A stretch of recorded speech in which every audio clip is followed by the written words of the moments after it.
한번 따라 하실까요? 고난 중에도 함께 하시는 하나님.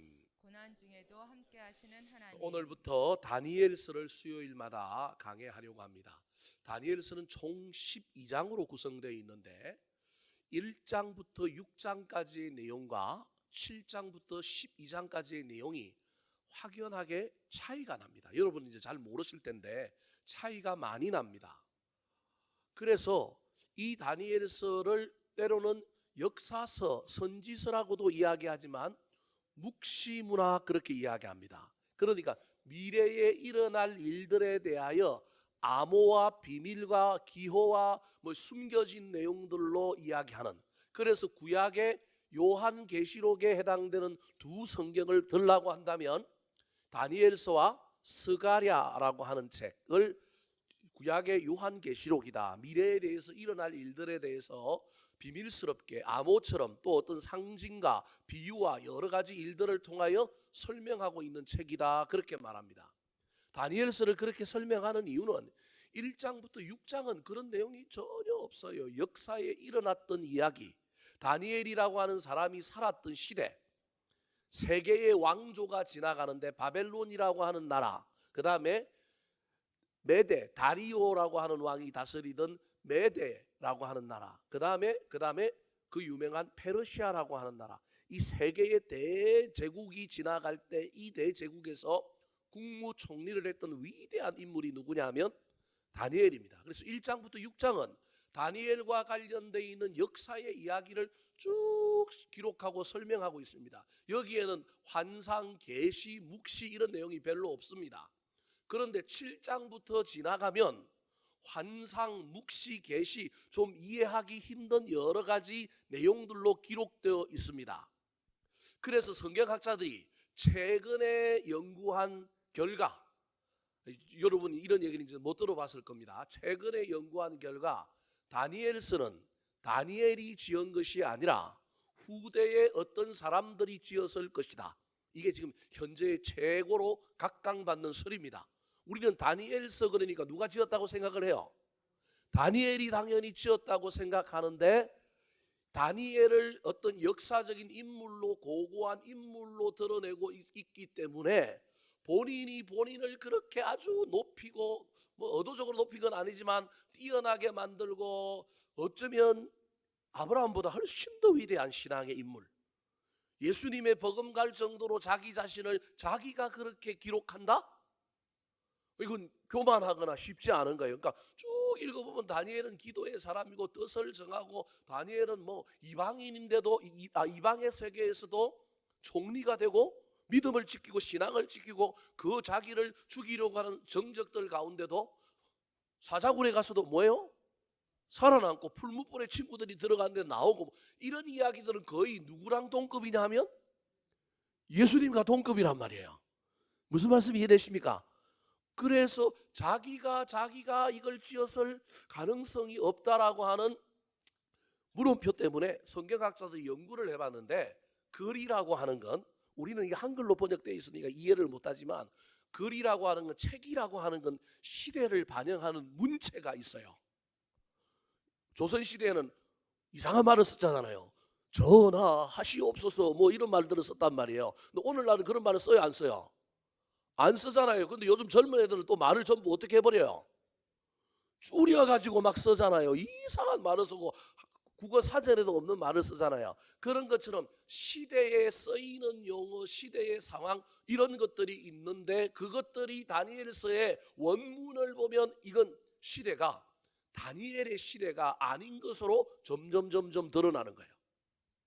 지금 제가 여러분 다니엘서 서론을 여러분에게 하고 있는데 이게 너무 중요하기 때문에 제가 지금 이걸 하는 거예요. 여러분 몰라도 되는 이야기지만 그래도 이 일을 하면 다니엘서를 더 풍성하게, 특별히 7장 이후부터는 훨씬 더 이해하기 쉽기 때문에 여러분에게 설명을 하는 거예요. 다니엘은 BC 530년 때까지만 살아요. 그러니까 기원전 6세기의 사람이에요. BC 530년 이 정도의 그냥 자기 인생을 마감한 사람이에요. 그러면 적어도 BC 500년, 550년, 40년 자기 죽기 전에 이 책을 뭐 해야 되는 거예요? 써야 되죠. 자기가 안 썼으면 자기 밑에 있던 신실한 믿음의 사람이 다니엘을 보고 적을 수도 있잖아요. 예수님의 행적을 마태가 보고 마가가 보고 적은 것처럼. 그러면 그래도 적어도 시기가 한 100년 안쪽에서 적어야 된단 말이에요. 그리고 530년까지의 인물이 이었으니까 430년 정도까지 누가 본 사람이 다니엘의 이야기를 적어서 다니엘서라고 하는 성경책을 만들었어야 된다는 거예요. 그런데 문체를 따져보면 이 문체가 쓰는 용어들이 다 어떤 시대냐 하면 기원전 140년에서 160년, 그러니까 200년에서 100년 되기 전에 있는 문체들을 쓰고 있는 거예요. 여러분, 이 시기가 어떤 시기냐 하면 구약에서 신약으로 넘어오는 중간기라고 하는 가운데 헬라라고 하는 대제국이 일어나서 나중에 이제 이 다니엘서에 나와요. 4개의 동물이 나오고 뭐 이런 나오는데, 아까 얘기했던 것처럼 3개의 제국, 바벨론이 지나가고 메데라고 하는 나라가 지나가고 그 다음에 페르시아라고 하는 나라가 지나가고 나면 그 다음에 나오는 나라가 뭐냐면 헬라라고 하는 나라, 그리스, 그러니까 헬라라고 하는 나라가 나오고요. 그 다음에 누가 나와요? 로마가 나오면서 무슨 시대가 되는 거예요? 신약 시대가 되는 거예요. 그래서 이 구약과 신약 시대의 중간기라고 해당되는, 성서학자들은 중간기라고 이야기하는 이 시대의 중건동 지역을 지배했던 나라가 어떤 나라냐면 헬라라고 하는데, 이 헬라라고 하는 나라의 황제 중에 아주 신약 시대의 네로 황제에 버금가는, 로마의 네로 황제에 버금가는 헬라 제국의 황제 하나가 있었는데 그 황제가 누구냐? 에피파네스라고 하는 황제입니다.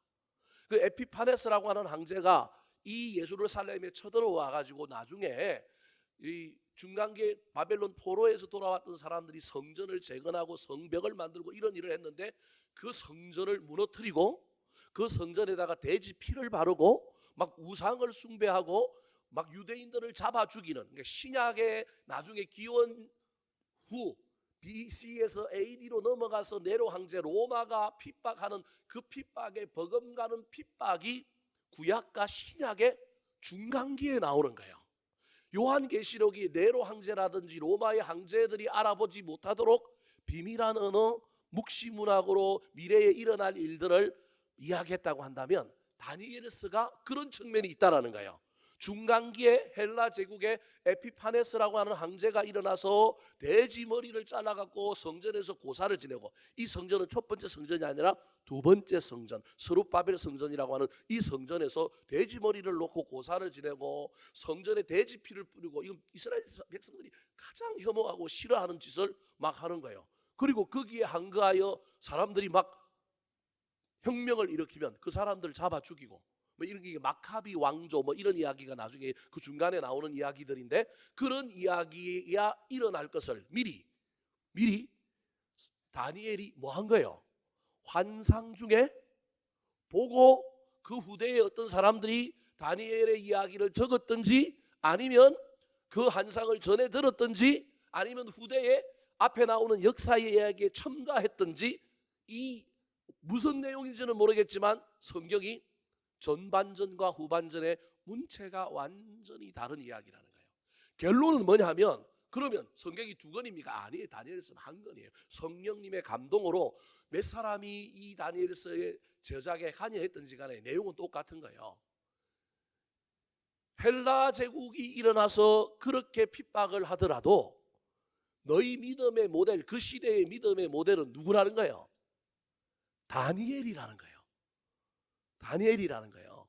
그래서 여러분 성경에 보면 뭐 노아, 다니엘, 욥 뭐 이런 사람들 이야기가 나오잖아요. 믿음 좋은 사람 노아, 다니엘, 욥 뭐 이런 이야기가 나올 때 다니엘이 들어가는 이유는, 우리는 이해할 수 없지만 세속 사회에서 핍박받는 고난의 삶 속에서 가장 그래도 멋지게 살았던 성경의 인물을, 성경은 누구를 보고 있는 거예요? 다니엘로 보는 거예요. 아브라함 뭐 핍박이 없는 건 아니지만 아브라함은 그래도 소위 말하는 개척자이긴 하고 믿음의 조상이긴 하지만 그렇게 큰 누군가에게 핍박을 받고 어려움을 당하면서 신앙생활한 사람이 아니라는 거예요. 개인적으로 욥은 고난을 당했지만 시대가 고난을 주고 상황이 고난을 주는 상황 속에서, 그 삶 속에서 세속사기고 가장 멋지게 살았던 신약의 예수님과 버금가는 사람, 그 사람을 누구로 보고 있는 거예요? 다니엘로 보고 있는 거예요. 그래서 그 다니엘을 그 중간기 시대 때 헬라 제국의 핍박으로 말미암아 어떻게 살아야 할지 모르겠고, 이 헬레니즘 문화라고 하는 이 문화, 방탕한 문화거든요. 그 문화 속에서 그 문화에 찌들지 않고 내가 예수 믿는 사람으로 정체성을 지키고 하나님의 사람으로 내 신앙을 지키기 위해서는 누가 필요하냐는 모델이 필요한 거예요. 그래서 그 모델로 누구를 제시하고 있다고요? 다니엘을 제시하고 있는 거예요. 그래서 1장부터 6장은 그 다니엘이 어떻게 자기 나라도 아닌 이민자로서 정적도 많고 힘든 그 삶 속에 살면서도 그가 어떻게 멋지게 신앙생활을 했느냐, 이게 전반부의 내용이라고 한다면, 후반부의 내용은 시대를 건너뛰어서 약 370년 정도 시대를 건너뛰어서 다니엘은 530년대 사람인데 160년 어간의 에피파네스라고 하는 헬라의 황제가 나타나서 유대인들을 다 죽이고 예루살렘의 제2의 성전을 파괴하고 사람들을 흩어지게 만드는 이런 핍박, 우리는 네로 황제의 핍박, 신약에 나오는 핍박만 핍박으로 알고 있는데 이스라엘 역사에 이 핍박이 또 한 번 있었단 말이에요. 그 핍박 속에서 어떻게 살아남을 거냐, 그리고 그 핍박이 일어날 일을 미리 예언식으로 하고 있는 거예요. 이런 일이 일어날 거야, 이런 일이 일어날 때 너희들은 이렇게 해야 돼 라고 하는 예언서의 역할을 다니엘서가 하고 있는 거예요. 그게 7장부터 몇 장이라고요? 12장인데 이건 패러다임이 똑같은 거예요. 우리가 보기에는 강론에 들어가면 조금 다를지 모르겠지만 하나님의 역사의 패러다임은 똑같은 거예요. 그 시절에 일어났던 이야기, 로마에서 일어났던 이야기, 장차 우리의 마지막 때 예수님이 올 때 이야기, 패러다임이 세 개가 다 비슷비슷하게 간다는 얘기야. 이해되셨습니까? 이 관점을 가지고 다니엘서를 여러분이 좀 읽고 보고, 1장부터 6장까지는 역사의 이야기인데 여기는 누굴 띄우고 있다고요? 다니엘을 띄우고 있구나. 고난의 상황 속에, 핍박의 상황 속에 멋진 믿음을 살아냈던 사람, 평상의 삶이나 개인적인 문제 앞에 실험하는 게 아니라 정말로 제도와 시대와 국가의 권력이 우리를 괴롭히고 힘들어할 때 거기에서도 굴하지 않고 신앙을 지킨 사람, 그 사람을 본받아서 우리 앞에 펼쳐져 있는 상황 속에 앞으로 일어날 일들이 이런 일이 일어날 건데 그 일 속에 너희들이 어떻게 살 거냐, 그 얘기를 하고 있는 게 7장부터 12장인 거예요. 그래서 12장에 여러분, 사람을 옳은 대로 돌아오게 하는 자는 하늘에서 뭐가 같이 빛난다고요? 별처럼 빛난다, 이런 이야기가 12장에 나온단 말이에요. 그 속에서도 예수 그리스도를 전하고 복음을 전하고 고난을 이기는 정도뿐만 아니라 고난을 잘 이기고 핍박자들과 관계의 영역에서 승리할 뿐만 아니라 나만 구원하는 게 아니라 누구도 구원하는 거예요. 다른 사람을 주께로 돌아오게 하는 사람이 옳은 사람이라는 거예요. 그런 이야기가 다니엘서에 구성되어 있습니다. 자, 이제 서론은 다 했습니다. 강론은 전체 개론을 여러분에게 이제 다니엘서를 이해할 때 많은 관점을 가지고 있어야 되지만, 다니엘서는 1장부터 6장까지와 7장부터 12장까지가 좀 문체도 다르고 내용도 다르다. 왜 다르냐 하면 역사에 일어났던 다니엘이라고 하는 인물을 고난의 시기를 지나가고 있는 사람들에게 본받아야 할 사람으로 묘사하고 이 다니엘의 삶을 모델로 삼게 하려 할 뿐만 아니라 이 다니엘서의 그 시대 앞에 벌어질 이야기, 그 BC 160년 어간부터 시작하고 100년, 90년, 50년 이 어간에 벌어질 그 격동의 시대 상황을 미리 뭐하고 있는 책이라고요? 예언하고 있는 책. 미리 비밀스러운 언어로, 일반 사람들은 못 알아들을 언어로 예언하고 있는 책, 그게 묵시문학이라는 거예요. 자, 오늘은 1장부터 6장에 해당되는 첫 번째이기 때문에 오늘 설교 제목이 뭐냐면 고난 중에도 함께 하시는 하나님입니다. 오늘 본문 시작은 다니엘서의 주인공인 다니엘이 포로로 잡혀가는 이야기로 시작합니다. 언제 포로로 잡혀갔을까요? 자, 1절 말씀 같이 한번 읽어보겠습니다. 시작. 유다 왕 여호야김이 다스린 지 3년이 되는 해에 바벨론 왕 느부갓네살이 예루살렘에 이르러 성을 에워쌌더니, 자, 여호야김 3년에 바벨론의 느부갓네살 왕이 1차 침공을 해서 예루살렘 성을 에워싸고 이때 많은 사람을 포로로 잡혀갈 때 잡혀간 사람이 누구라는 거예요? 다니엘은 1차 침공 때 잡혀가요. 여호야김이라고 하는 왕, 앞에 왕이 누구냐면 여호아하스라고 하는 왕인데 이 왕은 몇 개월을 다스리냐면 3개월을 다스려요. 여호야김 왕은 몇 년을 다스리냐면 11년을 다스려요. 그 다음에 나오는 왕이 김에서 긴으로 바뀌어요. 여호야긴이라고 하는 왕인데 그 사람도 몇 개월을 다스려요? 3개월을 다스려요. 그 다음에 마지막 왕이 누구냐면 시드기야라고 하는 왕인데 이 왕은 몇 년을 다스리냐면 30일 30일이에요. 지금 제가 여러분에게 이거 알려주려고 얘기하는 거예요. 3개월 11년 3개월 11년. 그래서 시드기야 왕, 남유다 왕국의 마지막 왕은 몇 년을 다스리냐면 11년을 다스리는 거예요. 그러면 저기 보십시오. 여호야김 왕이 다스린 지 3년이니까 남유다 왕국 멸망이 몇 년 남은가요? 18년. 무슨 말씀이 이해되시죠? 18년이나 19년. 3년이니까 11년 다스리니까 8년이 남잖아요. 그리고 시드기야 왕이 몇 년이에요? 11년이니까 죄송합니다. 19년. 거기다가 3개월 뭐 어떻게 걸리는지 알 수 없지만 많으면 20년, 적으면 몇 년 남은가요? 19년. 남유다 왕국이 멸망하기 19년 전에 다니엘이 어디로 잡혀가는 거예요? 바벨론의 포로로 잡혀가는 거예요. 그럼 이제 여러분 생각해 봐야 돼요. 남아있는 사람들이 여전히 있어요. 안 잡혀간 사람들이 있어요. 잡혀갔어요. 새벽에 나오는 사람은 계속 듣는 이야기를 계속 듣는 거예요 지금. 그럼 잡혀갔던 사람은 기분이 어떨까요? 한마디로 더럽겠죠. 왜냐하면 여기는 뭐한 사람들이 있으니까, 남은 사람들이 있으니까. 근데 하나님이 뭐라고 얘기했냐면 남아있는 놈, 죄송합니다, 나쁜 놈, 잡혀간 놈, 좋은 놈. 사실은 하나님이 그렇게 얘기를 하고 있는데 그 얘기가 바벨론의 포로로 잡혀가 있는 사람들에게는 들릴까요? 안 들릴까요? 안 들리는 거예요. 잡혀온 사람이 적게 잡혀왔고 여기 많은 사람이 남아있고, 그래도 여기는 고향이고 여기는 성전도 있고 예배도 드리는데 여기는 성전도 없고 예배도 못 드리고, 여기는 자유로운데 여기는 무슨 생활을 하고 있는 거예요? 포로 생활을 하고 있는 거예요. 지금 다니엘이 그런 상황 가운데 있다라고 하는 걸 기억해야 돼요. 다르게 얘기하면 저와 여러분이 고난 가운데 고난의 삶을 살고 있는데 알고 보면 그게 고난의 삶이 아니라 축복의 삶일 수도 있는데, 아무리 목사님이 얘기해도 아무리 옆에 있는 다른 성도들이 견디라고 얘기해도 실제 그 상황 속에 들어가 있는 사람은 그게 이해가 안 되는 거예요. 그게 견딜 수가 없는 거예요. 그런 상황 속에 누가 있느냐 하면 바로 다니엘이 있는 거예요. 오늘 본문은 그 다니엘에게 또는 그런 상황을 겪고 있는 저와 여러분에게 하나님께서 뭐라고 얘기하고 있냐면, 네가 저주받은 것 같고 네가 고난받는 것 같지만 그 고난과 그 상황 속에 누가 함께 계신다? 하나님이 함께 계신다라고 하는 것을 알려주는 이야기라는 거예요. 하나님의 임재가 있어야 무슨 일이 일어난다니까요. 하나님 나와 함께 하신다는 확신이 있어야 힘도 나고 일도 하고 뜻도 정하고 고난 속에서도 시간을 낭비하지 않고 준비하고 실력을 쌓고 이렇게 된다는 거예요. 처음부터 다니엘이 그런 것이 아니라 오늘 본문에는 다니엘이 하나님이 나와 함께 하신다는 걸 깨달아가는 이야기가 오늘 본문의 첫 시작이라는 거예요. 혼자 잡혀왔고 뭐 친구들하고 잡혀오긴 했지만 잡혀왔고, 오늘 본문에 보면 다니엘이 귀족의 자녀로 여겨진단 말이에요. 귀족의 자녀니까 남유다 왕국에서는 귀족이니까 그래도 잘 사는 편에 들었잖아요. 근데 여기 와서 어떻게 지내요? 포로로 지내잖아요. 그러면 얼마나 절망이 될까요? 근데 여러분 다니엘서 어디를 읽어봐도 다니엘이 절망한 것 같아요? 아니면 절망 안 한 것 같아요? 이게 신기한 이야기. 그래서 다니엘서는 다니엘을 뭐 하고 싶냐면 미화하고 있는 거예요.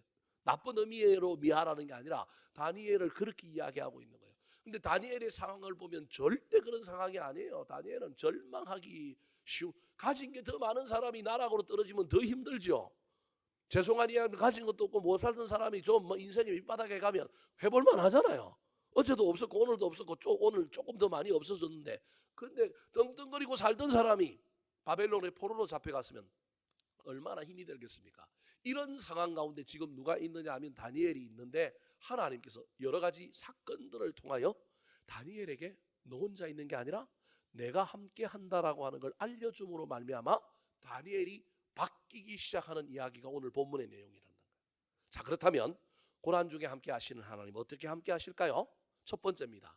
따라 하시겠습니다. 이유가 있는 역사를 주관하시는 하나님. 이유가 있는 역사를 주관하시는 하나님. 자, 하나님은 어떻게 함께 하시느냐 하면 개인과 친밀하게 인격적으로 개인의 관계 속에도 함께 하시지만 개인이 속하고 있는 어떤 시대 상황을 운영하시고 그 시대 상황 가운데 우리 하나님께서 역사하시고 주인이 되는 것으로 우리와 함께 하십니다.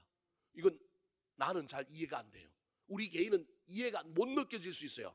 왜냐하면 너무 큰 영역에서 함께 하시니까. 근데 이 큰 영역에서부터 하나님이 함께 해야만이 내가 안전하고 내가 보호받고 내가 나중에 뭘 할 수 있는데, 우리는 세상은 뭐 어찌되든지 상관없이 나하고만 관계의 영역에서 함께 하시는 것이 확인되기를 원하는 거예요. 근데 오늘 다니엘서는 그 얘기도 하지만 먼저 큰 틀에서 하나님이 역사 속에서 누구와 함께 하고 있다는 걸 알려주느냐 하면 다니엘과 포로된 사람들과 함께 한다는 걸 이야기합니다. 자, 그게 몇 절일까요?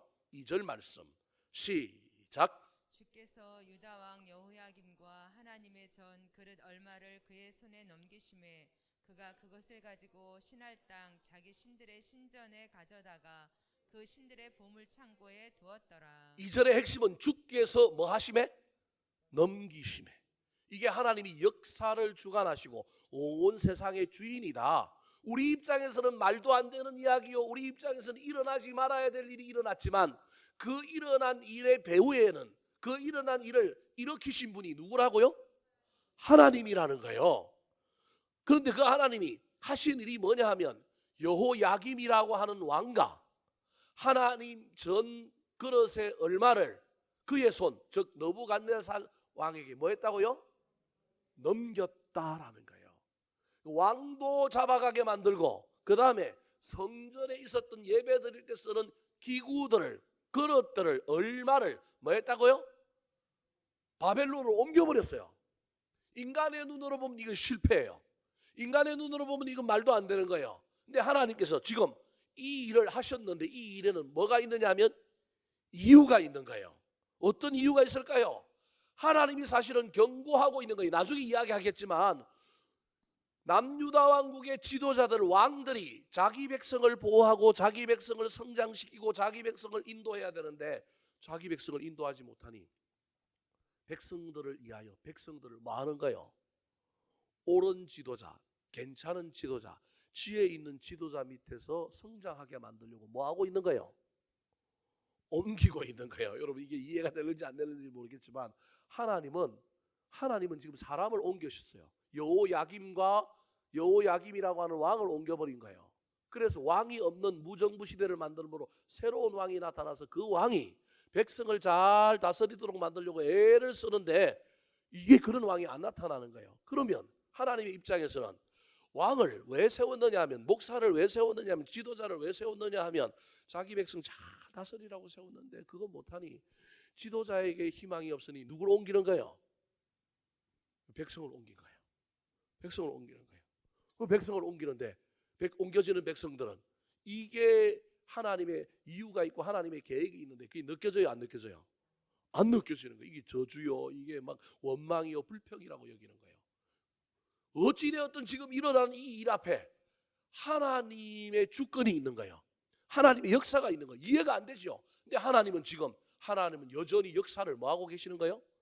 주관하고 계시는 거예요. 그래서 왕도 잡아가게 만들므로 말미암아 경고하고 있는 거예요. 무능한 지도자들에게 너희 백성을 잘 다스려라 뿐만 아니라 그릇의 일부를 옮김으로 말미암아 예배가 타락되어서 그 기구가 거기에서 예배하는 데 쓰이는 것은 합당치 않다. 이 기구는 너무너무 귀한 기구들인데 여기에 있으면 큰일 난다. 그리고 끝까지 여기 있으면 나중에 바벨론이 3차 침공하면 불타서 없어질 텐데 하나님의 그 귀한 그릇들이, 예배에 쓰이는 그 기구들이 불타는 걸 하나님이 원하지 않는 거예요. 그래서 지금 뭐 하는 거예요? 옮기는 거예요. 그런데 다른 사람들 입장에서 옮긴 게 아니라 뭐 한 거예요? 빼앗긴 거죠. 법궤를 엘리라고 하는 그 두 제사장의 아들들, 예배자가 아닌 사람들 손에 있으니 거기 있을 이유가 없는 거예요. 그래서 하나님께서 법궤를 어디로 옮겼어요? 블레셋으로 옮겼잖아요. 옮긴 게 중요한 게 나중에 뭐 하는 거예요? 돌아오는 거예요. 온전하게. 그래서 여러분, 온전하게 돌아오게 함으로 예배자 다윗을 발굴하고 예배자 오벳에돔을 발굴하는 거예요. 그래서 그들이 나중에 성전을 짓고 성전을 섬기는데 귀한 일꾼으로 삼는 하나님 역사가 이유가 있는 거예요. 바벨론에 빼앗긴 것 같지만 빼앗긴 게 아니고 하나님이 보호한 거예요. 더 큰 그림을 위하여 우리 하나님이 그 일을 하는 거예요. 마찬가지로 오늘 본문에도 하나님께서 인간의 입장에서도 실패고 좌절이요 원망거리지만 하나님은 지금 뭐하고 있느냐면 여전히 이유가 있는 역사의 주관자가 되셔서 왕을 폐함으로 말미암아 왕이 붙잡혀가게 만들므로 말미암아 백성들을 어떻게 하면 그래도 살릴 것인가. 저 왕이 문제야. 그래서 왕을 잡혀가게 만들고요. 그릇 저거 저대로 두면 나중에 써야 되는데 못 쓰니까 뭐 하는 거예요?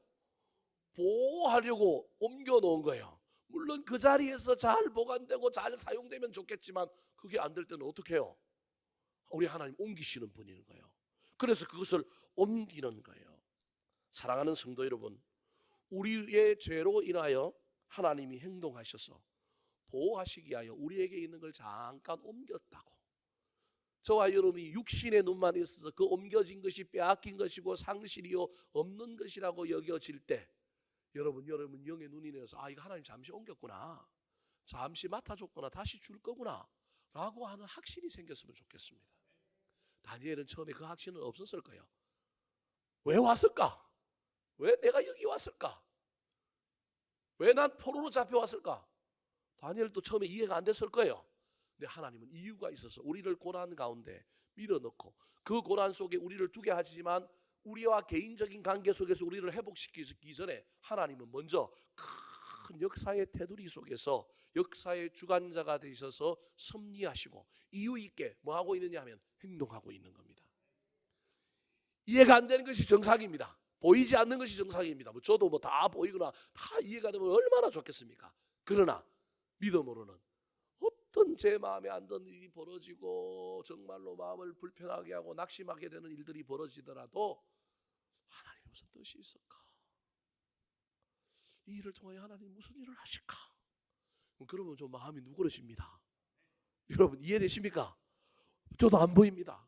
안 보일 뿐만 아니라 벌어지는 일 앞에 얼마나 마음이 불편하고 힘들고 얼마나 어려울까요? 그럼에도 불구하고 나보다 더 크신 하나님, 계획을 갖고 계시는 하나님, 이유가 있으신 하나님, 그분한테 매달려서 물어야죠. 왜 이런 일이 벌어집니까? 왜 이렇습니까? 이 일 뒤에 뭐가 있습니까? 하나님 이해가 안 되는데 나를 좀 이해시켜 주시고 좀 깨닫게 하여 주시고. 기도하다 보면 이해는 여전히 안 되고 여전히 보이지 않지만 그래도 하나님 하실 일이 있는 것 같습니다. 보여주세요. 해결해 주세요. 저는 어쩌면 다니엘이 이랬을 거라고 생각합니다. 자기들만 잡혀온 것도 여러분 억울해 죽겠는데 다니엘의 입장에서 보면 뭐까지 갖고 왔어요? 달려왔어요?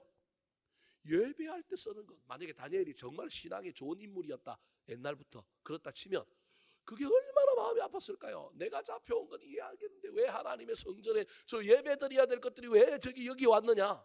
하나님 입장에서는 올바른 예배자가 아닌 사람들이 그걸 드리고 있는 걸 그게 우리 주님 더 불편하신 거예요. 그래서 그 예배의 도구들을 지금 옮겨 놓은 거예요. 그 얘기는 뭐냐면 정신 차려라. 남아있는 자들아 깨달아라. 그 다음에 여기 온 사람들도 향하여 하나님이 너희들을 향하여 위대한 계획을 시작하고 있다. 지금은 모든 것이 결핍이요 결여되어 있고 부족하고 원망거리지만 하나님께서 너희와 함께 하셔서 이유 있는 역사를 진행하고 계신다.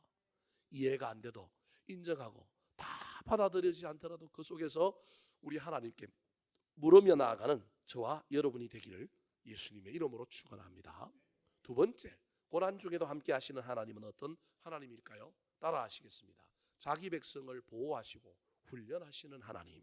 자기 백성을 보호하시고 훈련하시는 하나님.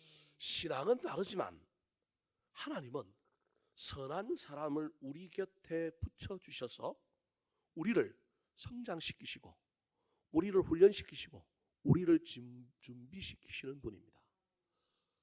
교회 안에서만 믿는 사람들끼리만 세상에 그런 일은 없습니다.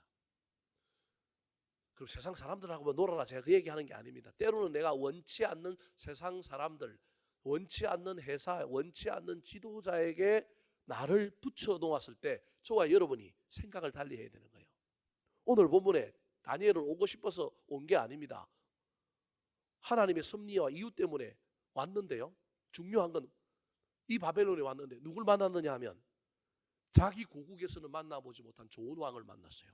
좋은 왕이라고 이야기하니까 기분이 나쁘죠. 그 왕이 누구예요? 느부갓네살. 여러분, 예수 안 믿는 사람들 중에도 하나님이 보내신 사람이 있다는 걸 인정하셔야 됩니다. 느부갓네살 왕, 이스라엘 땅에는 없는 왕, 바벨론이 대제국이 될 수밖에 없었던 이유 중에 가장 큰 이유가 지도자 누구라고요? 느부갓네살. 아니 목사님, 느부갓네살이 예루살렘을 멸망시키고 성전을 파괴한 사람인데 무슨 좋은 사람입니까? 그 사건 때는 나쁘지만 느부갓네살을 다니엘과 관계의 영역 속에서는 여호야긴 왕이 다른 왕이 못 해주는 것을 해주는 왕이 누구라고요? 느부갓네살이라는 거예요. 느부갓네살. 그 느부갓네살에게 누굴 붙여주느냐? 느부갓네살에게 누굴 보내느냐 하면 다니엘을 보낸 거예요. 하나님 이유가 있어서. 4절 말씀 같이 한번 읽어볼까요? 느부갓네살이 자기의 시종장에게 야, 포로 중에 이런 사람을 골라와라 명령합니다. 자, 어떤 사람을 골라오라 그랬을까요? 4절입니다. 시작. 곧 흠이 없고 용모가 아름다우며 모든 지혜를 통찰하며 지식에 통달하며 학문에 익숙하여 왕궁에 설만한 소년을 데려오게 하였고 그들에게 갈대아 사람의 학문과 언어를 가르치게 하였고. 느부갓네살이 얼마나 위대한 왕이냐면요, 모든 전쟁에서 여러분 정말로 미래가 보이지 않는 왕이나 미래가 보이지 않는 나라는 전쟁에서 죄송하지만 여자를 놀이개로 데리고 오는 왕입니다. 왜냐하면 쾌락을 추구해야 되니까. 어쩔 수 없어요. 전쟁에 시달린 병사들의 쾌락을 위하여 전쟁이 일으킨 나라에서는 여자를 끌고 오는 것이 현실적인 거예요. 우크라이나 러시아 전쟁에도 여러분 우리가 잘 모르지만 수없는 그 전쟁의 이야기 속에 그 막 뭘 부수고 뭘 어떻게 하고 뭐 이런 이야기들이 전부 그게 그거잖아요. 근데 위대한 왕은 비록 정복자일지라도 위대한 왕은 그렇게 하지 않고 누굴 데리고 오냐면 소년을 데리고 오는 거예요. 미래지향적인 거예요. 느부갓네살은 마음이 열린 사람이에요. 그렇다고 느부갓네살 좋은 사람이라고 자꾸 생각하면 골치 아플까 봐 여러분에게 다시 세기를 박습니다. 나쁜 사람이지만 어떤 면에 있어서는 지혜로운 사람, 배울 게 있다라는 거예요. 세상 사람이 다 나쁜 사람이 아니에요. 배울 게 있다니까요. 신앙은 못 배워도 다른 건 배울 수 있다니까요. 느부갓네살이 얼마나 지혜로운 사람이냐면 엄청난 돈을 들여 정복 국가의 포로들을 뭐 하고 있어요? 교육을 시키는 거예요. 왜 그럴까요? 이게 이종교배 전략입니다. 모든 조직은, 모든 공동체는 밖으로부터 무엇을 받아들이지 않으면 운물 안에 개구리가 되어서 우리가 어디로 가고 어떻게 되는지를 모른다니까요. 발전이 없다니까요. 어느 정도까지는 발전하고 우리끼리 단결해서 가지만 그게 안 된다니까요. 그게 쉽지가 않다니까요. 미래지향적이면 젊은 피를 받아들여야 되고 다른 문화를 받아들여야 되고 그 문화에 우리 문화가 넘어가면 안 되지만 다른 문화, 다른 사람들을 받아들여서 그 사람들이 우리 문화에, 우리나라에 선한 기여를 하게 만들면 그 조직은, 그 공동체는 잘하는 거예요. 이걸 누가 알고 있느냐 하면 느부갓네살이 알고 있는 거예요. 자기 국가의 젊은 인재들을 투자해야 되는데 포로된 곳에 가서 괜찮은 애들만 뽑는 거예요.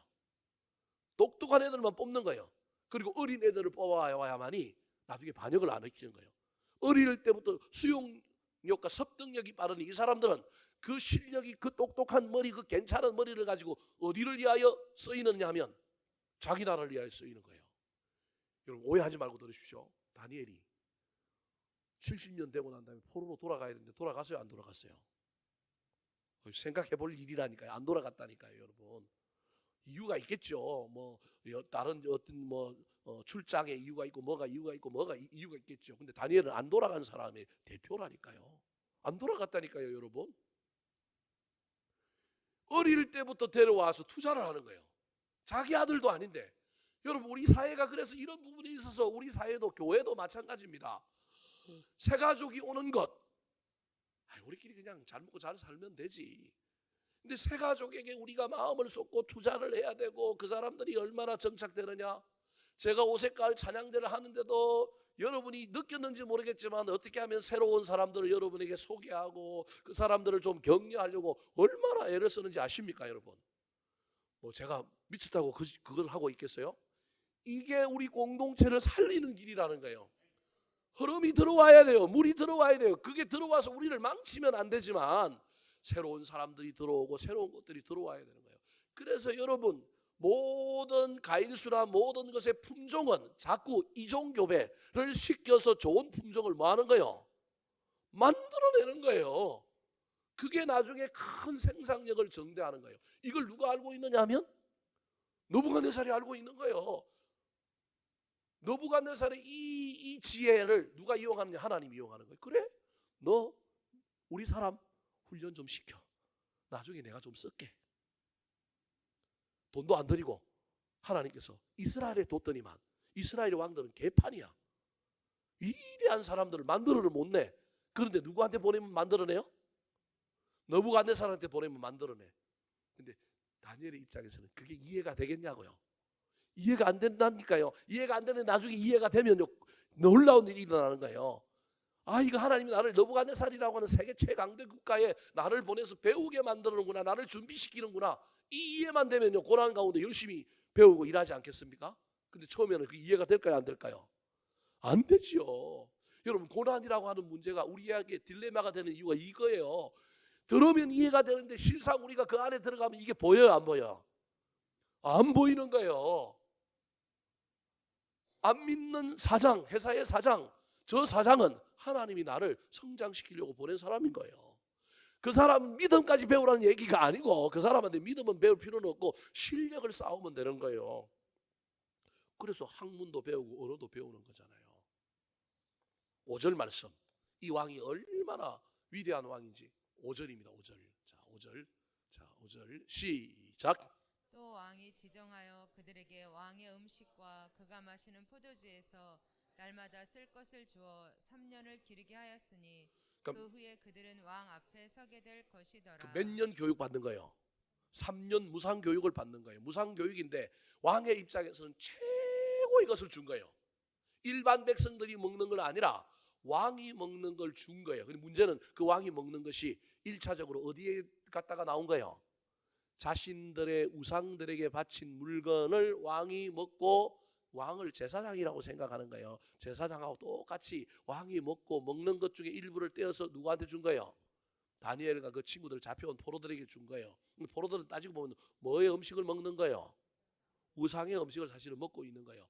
이런 측면을 놔두고 일단 이해할 때 하나님께서 지금 다니엘이라고 하는 사람을 훈련시키기 위하여 그를 성장시키고 보호하기 위하여 훈련시키기 위하여 이런 일 가운데 이런 사람을 붙였구나. 물론 느부갓네살 같은 사람만 우리 인생 가운데 있는 게 아니에요. 우리를 괴롭히고 힘들게 하는 사람 얼마나 많은지 몰라요. 요셉의 이야기도 봅시다. 요셉 보디발이라고는 여러분 괜찮은 사람에게 보낸 거예요. 사실은 그 보디발에게 처음에는 보디발이 자기 아내 말 듣고 막 강간법을 몰기 전에는 요셉에게 보디발은 위대한 스승이에요. 감옥에도 갔잖아요. 강간법을 몰려갖고 그 강간법으로 몰려서 감옥에 간 이유는요. 거기 가서 또 하나님께서 좋은 사람에게 뭘 시키려고 보낸 거예요? 훈련시키려고 만나서 배우게 하려고 보낸 거라니까요. 근데 요셉의 입장에서는 그게 뭐 좋은 거 배우러 가는 거예요? 아니면 고난이에요? 고난이죠. 그런데 여러분 요셉의 이야기에서도 요셉이 원망하고 불평하고 막 미워하고 막 인생을 학대하고 그렇게 살았다는 말이 없잖아요. 이게 위대한 고난 가운데 함께 하시는 하나님을 경험하고 나면 생기는 일이라는 거예요. 사랑하는 성도 여러분, 우리에게 벌어지는 상황과 우리 앞에 있는 사람들 앞에서 원망과 탄식만 하지 말고 감사거리를 찾고 성장하고 준비되고 훈련 받으시기 바랍니다. 고난을 고난으로만 여기지 말고 배우고 받아들일 것은 받아들이십시오. 그런데 버려야 하고 맞서야 하고 맞짱 뜨고 이겨야 할 것은 있습니다. 근데 그걸 지금 다니엘이 알아요, 몰라요? 모르는 거예요. 모르면서 뭘 먹고 있는 거예요? 음식을 먹고 있는 거예요. 인생이니까 인간이니까 그럴 수 있는 거예요. 세 번째 고난 중에 함께 하시는 하나님 어떤 하나님이실까요? 따라하시겠습니다. 고난을 통해 믿음의 일꾼을 찾으시는 하나님.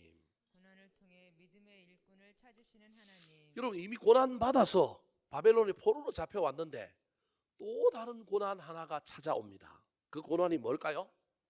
7절 말씀 같이 한번 읽어볼까요? 7절 말씀 시작. 환관장이 그들의 이름을 고쳐 다니엘은 벨드사살이라 하고 하나냐는 사드락이라 하고 미사엘은 메삭이라 하고 아사랴는 아벳느고라 하였더라. 그럼 저 7절이 다니엘의 터닝 포인트입니다. 우상에게 바쳐진 음식, 왕이 내려준 음식을 심각한 음식이라고 하는 걸 모르고 먹고 있던 그가 갑자기 엄청난 영적인 변화, 터닝 포인트를 맞이하게 되는데, 그게 뭐냐면 우상의 음식 잘 먹고 그냥 교육도 잘 맞고 그냥 왜 여기 보냈는지, 왜 우리가 여기서 이런 교육을 받고 있는지, 왜 우리가 이 음식을 먹고 있는지 모르고 지내다가 갑자기 이미 고난받아서 여기 잡혀왔는데 갑자기 이름이 바뀌는 엄청난 일을 경험합니다. 우리 입장에서 이름 바뀌는 거 아무것도 아니지만요, 이스라엘 백성들 이름을 바뀌는 건 뭐가 바뀌는 거냐면 존재가 바뀌는 거예요. 본질이 바뀌는 거예요. 근데 이름을 어떤 이름으로 바꾸는지를 볼까요? 환관장이. 자, 다니엘이라고 하는 이름을 뭘로 바꿔요?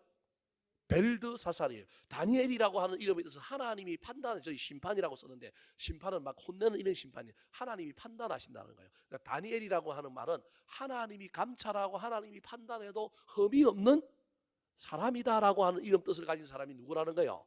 다니엘이에요. 그래서 심판이라고 적었지만 사실은 판단이라고 적는 게, 단이라고 하는 말이 히브리어로 판단하다, 감찰하다 이런 뜻이에요. 하나님이 판단하여 감찰하여 아무 흠이 없는 사람이라고 인정해 줄 수 있는 사람이 다니엘인데, 그 이름을 갑자기 바벨론이, 악한 마귀가, 환관장이 이름을 뭘로 바꿔요? 벨드사살로 바꾸고. 벨은 바벨론의 우상의 이름이에요. 마루덕이라고 하는 우상이 있는데 그 우상의 다른 이름이 벨이에요.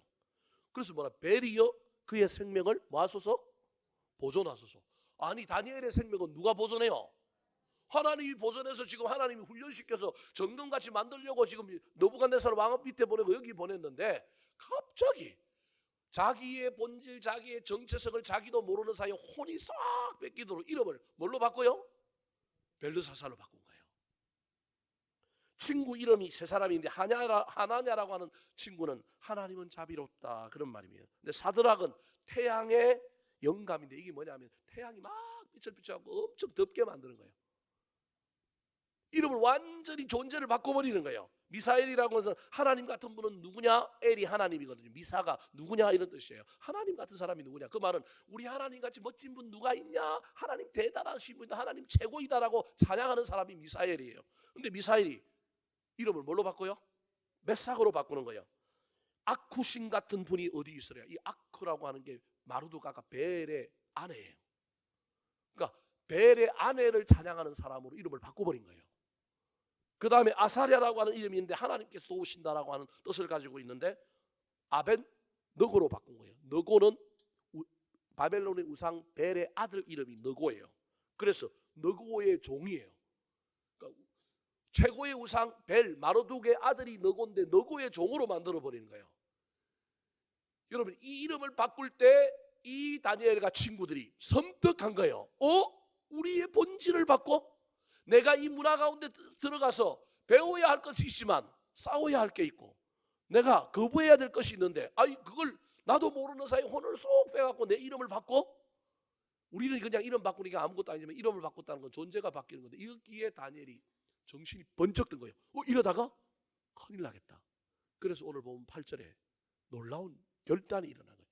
여기가 터닝 포인트예요. 결단이 일어나게 된 이유는 이름을 바꾸는 이 일 속에 깨달음이 생긴 거예요. 이건 용납하면 안 돼.